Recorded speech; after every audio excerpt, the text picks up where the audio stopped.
Hello everyone, welcome back to my channel Paismala kitchen and beauty. আজকে তোমাদের সঙ্গে share করব একটা সহজেই গ্রিন চাটনির রেসিপি।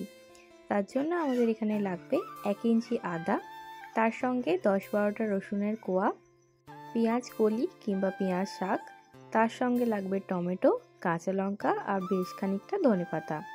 দেখো, একটা মিক্সির জারের মধ্যে সমস্ত উপকরণগুলোকে ভালোভাবে দিয়ে দিয়েছি।